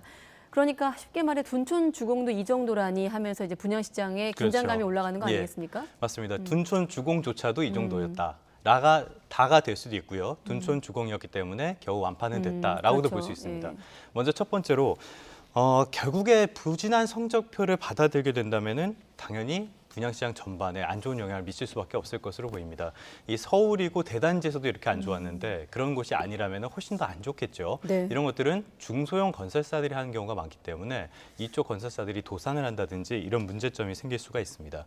그런데 둔촌주공이 결국에 완판에 성공을 했다라고 하더라도 분양시장의 분위기가 그렇게 극적으로 바뀔 것 같지는 않습니다. 일단은 뭐 둔촌주공이라는 것도 분양시장의 하나일 뿐이고요.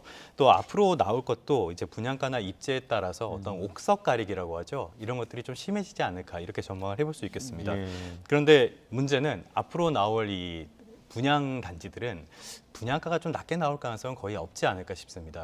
지금 뭐 앞서도 많이 보도로 접해 보셨을 텐데요. 지금 뭐 방배동이나 잠원동 같은 데서는 재건축이 중단된 곳이 좀 많다고들 이야기를 하죠. 네. 지금 뭐 조합이랑 시공사랑 갈등이 있는데 대부분의 갈등은 최근에 건설 자재도 오르고 그러면서 공사비를 올려라 마라 이런 문제로 지금 갈등이 빚어지고 있거든요. 네.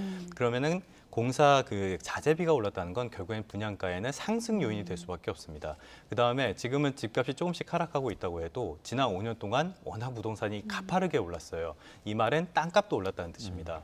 그만큼 지금은 분양가가 더 낮아질 가능성은 거의 없다고 봐야 될 것 같아서요. 이런 측면에서 고금리 문제까지 있어서 분양시장에 그렇게 온기가 단기간에 돌아올 것 같지는 않습니다. 그러네요. 지금 곳곳에서 불안한 경고등이 조금씩 울리고 있습니다. 맞습니다. 여러 네. 지표들을 봤을 때 앞으로의 부동산 시장은 어떻게 전망하십니까?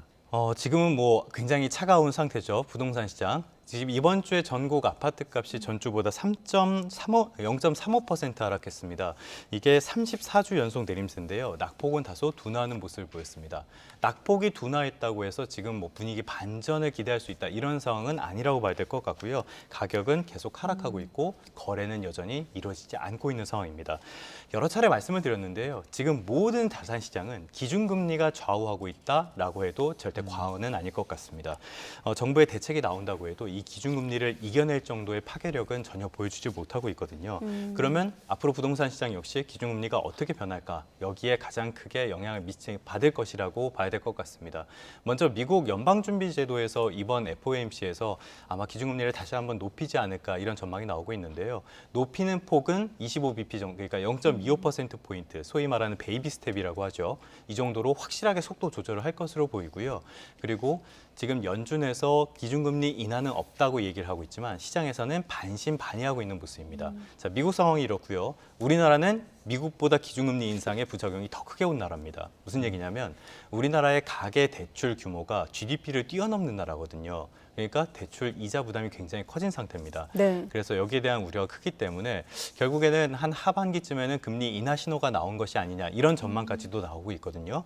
최근에 이창용 총재가 외신기자클럽 간담회에서 좀 재미있는 말씀을 하셨는데 시장에서 기준금리를 3.75%로 보는 그 전망이 많이 사라졌을 것이다 이런 이야기를 했습니다. 그리고 앞으로 물가도 하락할 것이다. 이 말은 굉장히 비둘기적, 그러니까 완화적인 이야기를 했거든요.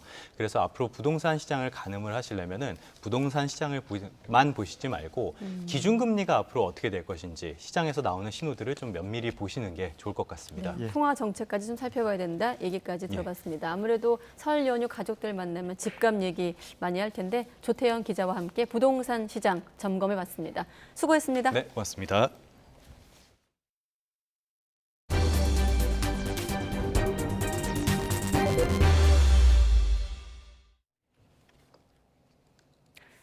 네, 자유아시아 방송은 북한 황해북도에 있는 평산 우라늄 광산의 갱도 일부가 최근 함몰된 정황이 포착됐다고 보도했습니다.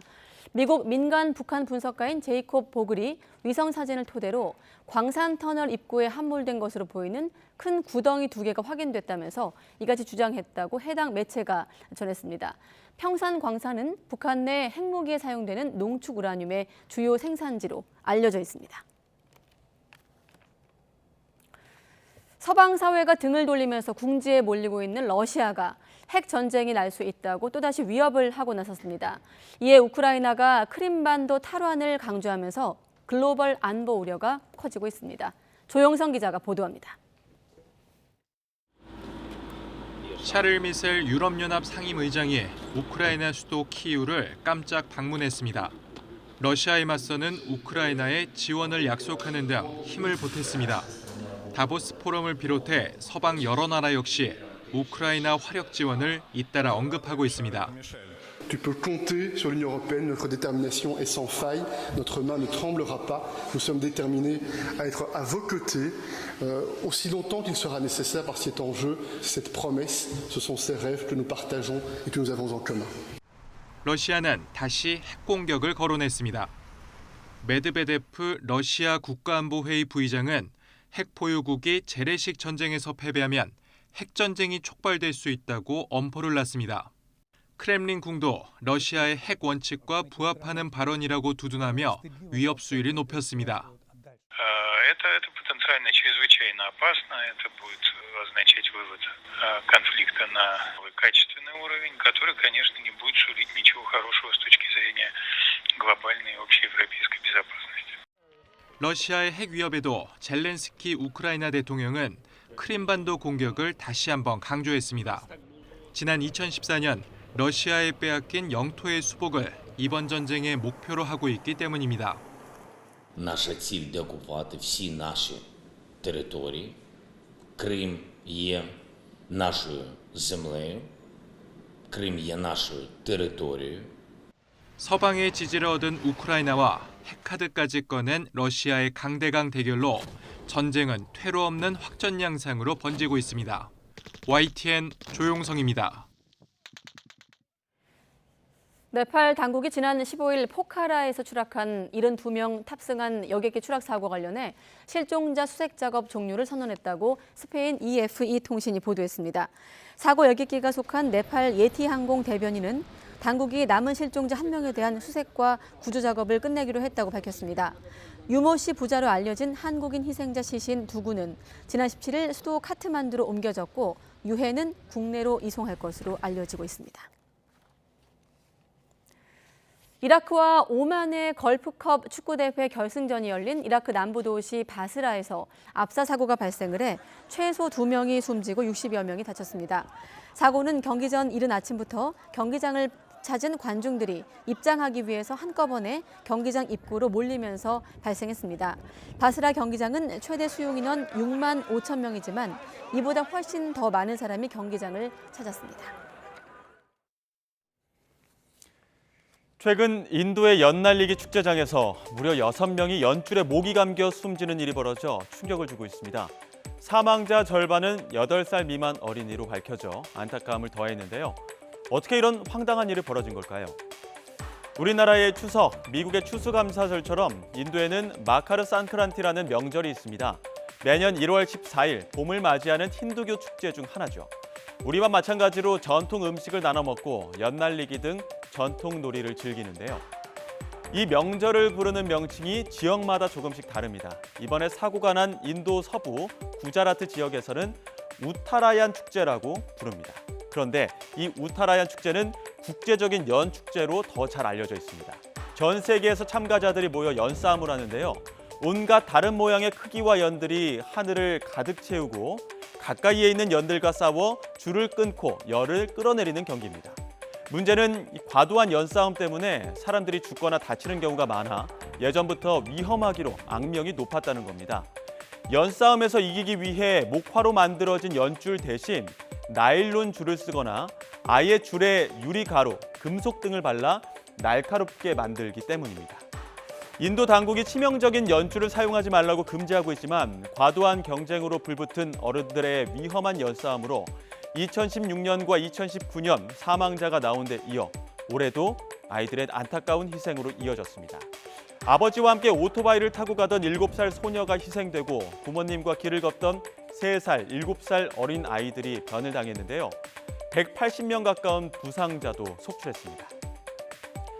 이렇게 안타까운 사고를 예방하기 위해서는 무엇보다 얼레를 잡은 사람들 스스로 과도한 경쟁에 매몰되지 말고 잠깐의 재미 때문에 연줄 대신 누군가의 목숨을 끊을 수 있다는 사실을 기억해야 할 텐데요. 전 세계인이 참여하는 국제적인 연축제, 많은 사랑을 받은 만큼 더 이상의 희생이 없도록 철저한 관리 감독도 필요해 보입니다. 네, 며칠 전 인터넷에서 미국의 한 남성이 길바닥에 앉은 여성에게 호스로 물을 뿌리는 장면이 공개돼 거센 비난이 일기도 했습니다. 결국 이 남성이 구속이 돼 응분의 처벌을 받게 됐는데 어떤 사연인 건지 임수근 기자가 보도합니다. 지난 9일 미국 샌프란시스코 중심가 한 남성이 다리를 꼬고 난간에 기댄 채 바닥에 앉아있는 노숙인 여성에게 호스로 물세례를 퍼붓습니다. 추운 날씨에 저항도 못하고 봉변을 당하는 노숙인의 안타까운 모습은 마침 길 가던 사람에 의해 고스란히 촬영됐습니다. 가해자는 바로 노숙인 맞은편 갤러리 주인. 노숙인이 자주 갤러리 앞에 앉아있자 자리를 옮기라며 물을 뿌린 것입니다. 동영상이 공개되자 지역사회는 발칵 뒤집혔고 이 남성을 처벌해야 한다는 여론이 들끓었습니다. 분을 참지 못한 사람들은 해당 갤러리 건물 일부를 파손하게 됐습니다. 가해자인 갤러리 주인은 처음에는 잘못이 없다고 버티다가 며칠 뒤 마지못해 뉘우침도 없어 보이는 사과의 말을 내놨습니다. I'm deeply apologetic and abhorred when I watched that video. I completely broke. I'm not equipped or trained to deal with a long-term citywide problem like this. 하지만 일은 사과로 끝나지 않았습니다. 사건을 조사하던 샌프란시스코 경찰은 사건 발생 10일 뒤 구속영장을 발부받아 갤러리 주인을 구치소에 수감했습니다. 혐의는 폭행, 만약 유죄가 확정되면 최대 6개월 징역이나 $2,000의 벌금에 처하게 됩니다. 검찰은 집 없는 사회 구성원에 대한 폭력은 용납될 수 없다며 합당한 대가를 치르게 될 것이라고 강조했습니다. YTN 임수근입니다. 정년을 연장하고 연금 수령 나이를 늦추는 프랑스 정부의 연금 개혁에 맞서 노동자 수십만 명이 파업과 시위를 벌였습니다. 연금 재정 적자를 막겠다는 것이 정부의 의지인데 반대 여론이 70%에 이르면서 쉽지는 않아 보입니다. 류재복 기자의 보도입니다. 수도 파리를 비롯해 200개가 넘는 지역에서 집회가 열렸습니다. 60만 명이 넘는 노동자가 참가해 연금 개혁 반대를 외쳤습니다. 철도와 항공, 에너지 분야 등 8개 노동조합이 연합해 파업을 벌였습니다. 이에 따라 열차와 지하철, 버스 운행이 줄었고 교사 파업으로 학교가 하루 문을 열지 못했습니다. 또 기름과 전기 공급이 축소됐고 공영 라디오는 뉴스 대신 음악을 내보내야 했습니다. Très compliqué. Moi j'habite en banlieue. Bon, un petit peu de retard sur le train, mais c'est surtout pour le métro.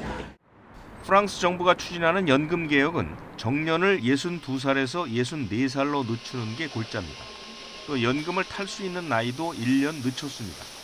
하지만 프랑스 국민 10명 가운데 7명은 이 방안에 반대하고 있습니다. Dire non, nous ne sommes pas d'accord parce que cette réforme elle est injuste, parce qu'elle va toucher les travailleurs qui ont commencé plus tôt à travailler tôt et qui vont être obligés de cotiser plus longtemps.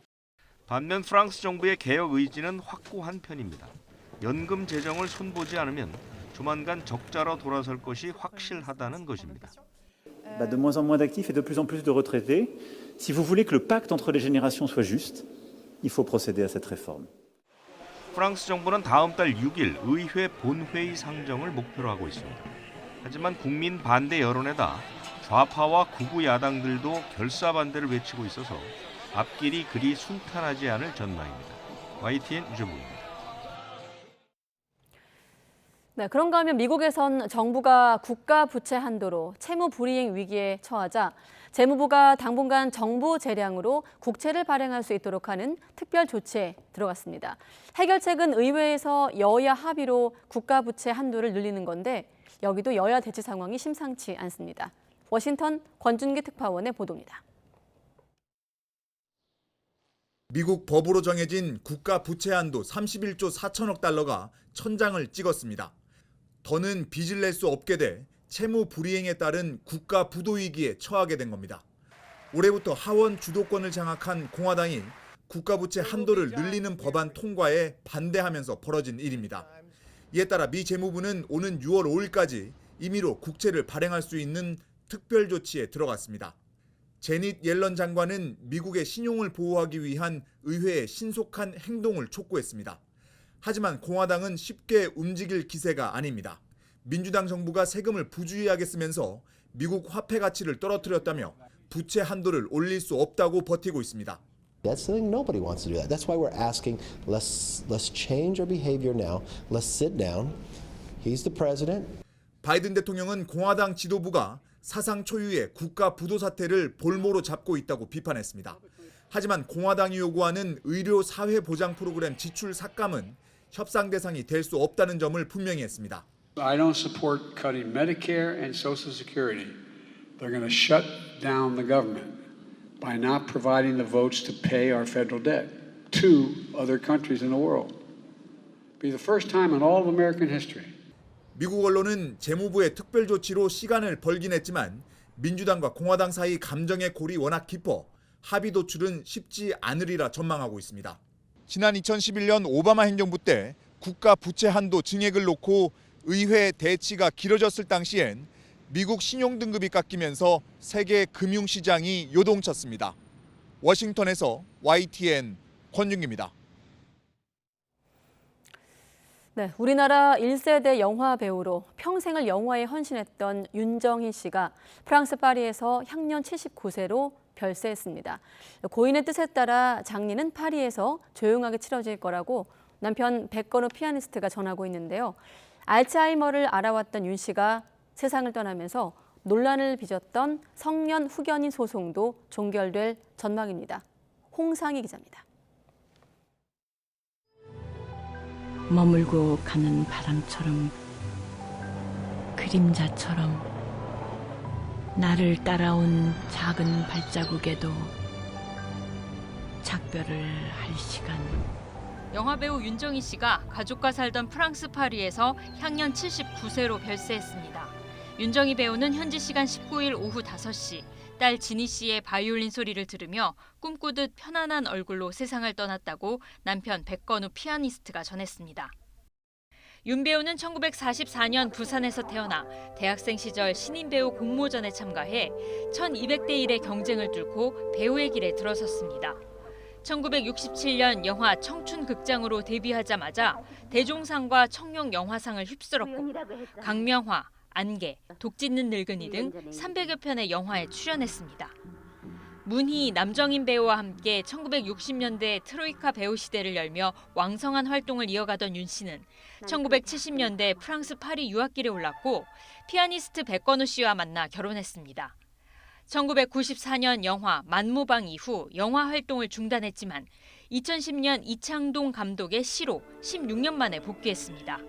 시는 칸 영화제 각본상을 수상했고 윤 씨에게 3번째 대종상을 안겼습니다.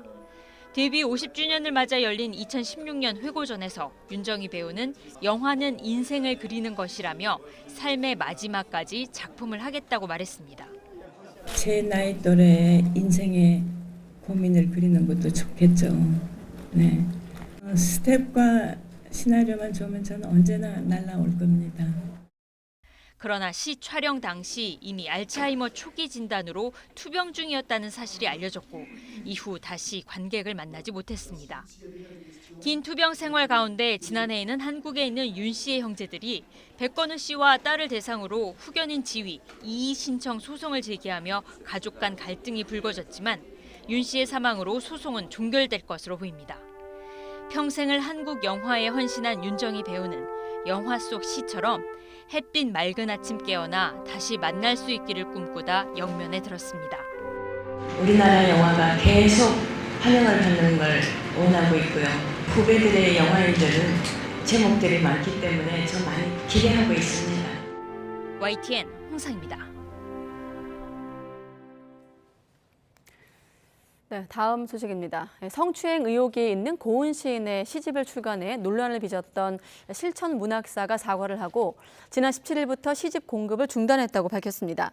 실천 문학사 윤한용 대표는 입장문을 내고 출판 의도와 다르게 시집이 여론의 비판에 직면해 있다면서 이번 사태로 심려를 끼친 분들께 사과한다고 밝혔습니다.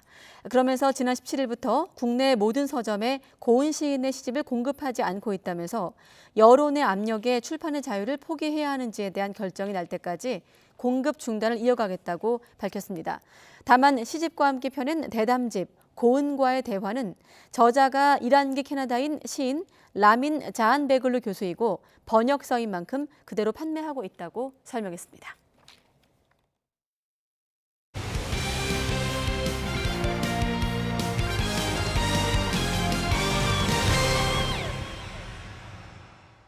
새로운 빙속 여왕 김민선이 동계 세계 대학 경기 대회에서 우리 선수로는 처음 3관왕에 올랐습니다. 김민선은 미국 뉴욕주 레이크 플래시드에서 열린 동계 U 대회 스피드 스케이팅 500m에서 38초 53으로 금메달을 차지했고 안현준과 출전한 혼성 계주에서도 우승했습니다. 오늘은 다시 강추위가 기승을 부린 하루였습니다. 설 연휴 첫날인 내일은 오늘보다 더 강한 한파가 찾아오겠는데요. 내일 서울 아침 기온은 영하 10도로 오늘보다 6도나 낮아 무척 춥겠고요. 한낮에도 0도에 머무는 등 예년 기온을 2도가량 밑돌겠습니다. 귀성길 추위 대비 철저히 해주시기 바랍니다. 내일은 전국적으로 맑은 하늘이 펼쳐지겠고 공기도 깨끗하겠습니다. 다만 제주도에는 내일 아침까지 눈이 날리거나 빗방울이 떨어질 수 있겠습니다. 전국 대부분 지역에 한파특보가 내려진 가운데 내일 아침 기온은 오늘보다 6에서 9도가량 낮겠습니다. 내일 서울 아침 기온 영하 10도, 대관령 영하 20도, 대구는 영하 8도가 예상됩니다. 낮 동안에도 예년 기온을 밑돌면서 종일 춥겠습니다. 내일 낮 기온 서울 0도, 대전 2도, 광주는 5도가 예상됩니다. 설 당일인 일요일에는 전국에 또 한 차례 비나 눈이 내리겠습니다. 이후 연휴 마지막 날에는 서울 아침 기온이 영하 20도 가까이 떨어지는 등 올겨울 최강 한파가 찾아오겠고요. 호남 지방과 제주도에는 폭설이 쏟아질 전망입니다. 지금까지 날씨 정보였습니다. 가장 빠른 종합뉴스 뉴스큐 마치겠습니다. 설 연휴 잘 보내시기 바랍니다. 뉴스큐는 다음 주 수요일에 돌아오겠습니다. 고맙습니다.